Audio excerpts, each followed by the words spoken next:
Jangan lupa di subscribe ya. Happy holiday, let's go!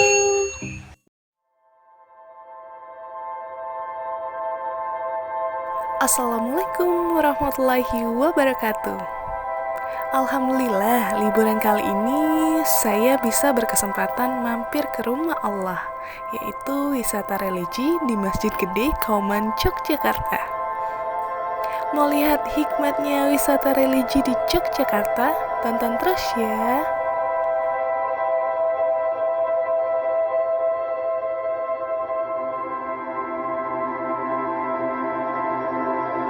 Masjid Gede Kauman, Masjid Raya Daerah Istimewa Yogyakarta, merupakan salah satu masjid tertua di Indonesia dan hingga kini masih berdiri kokoh.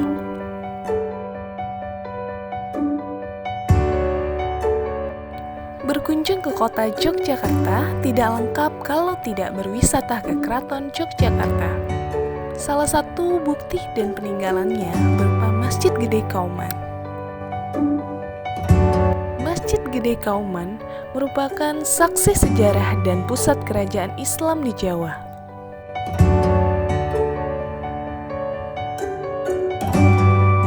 Masjid Gede Kauman merupakan salah satu masjid tertua di tanah air.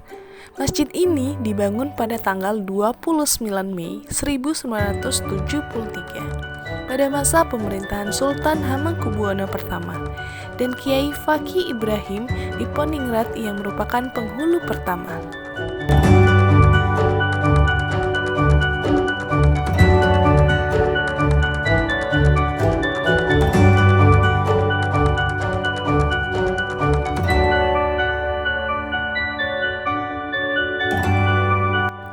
Masjid ini menjadi salah satu pusat syiar agama Islam di Keraton Yogyakarta. Lokasinya berada di sisi barat alun-alun utara atau hanya beberapa ratus meter dari pegelaran keraton.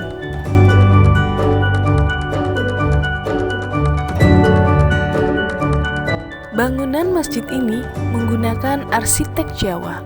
Tidak hanya megah, bangunan yang ada juga memiliki nilai sejarah. Meski usianya sudah tua, sampai saat ini masjid ini masih dipakai untuk kegiatan peribadatan. Setiap hari di kompleks Masjid Gede Kauman, dalam bulan puasa dilaksanakan pengajian dan buka bersama. Selain digunakan untuk sarana beribadah, kompleks Masjid Gede Kauman juga sering digunakan untuk berbagai prosesi tradisi Keraton Yogyakarta. Di antaranya tradisi grebek yang dilakukan 3 kali dalam 1 tahun. Hanyalah yang memakmurkan masjid-masjid Allah ialah orang-orang yang beriman kepada Allah dan hari kemudian, serta tetap mendirikan sholat, menunaikan zakat, dan tidak takut kepada siapapun selain kepada Allah.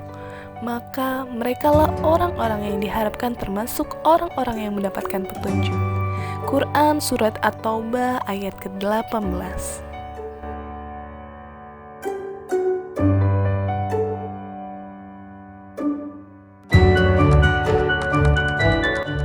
Salat adalah tiang agama. Maka dari itu jangan lupa salat ya sahabat travelingku.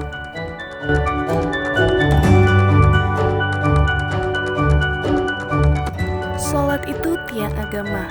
Barang siapa yang mengerjakannya, maka ia menegakkan agamanya. Dan barang siapa yang meninggalkannya, ia meruntuhkan agamanya.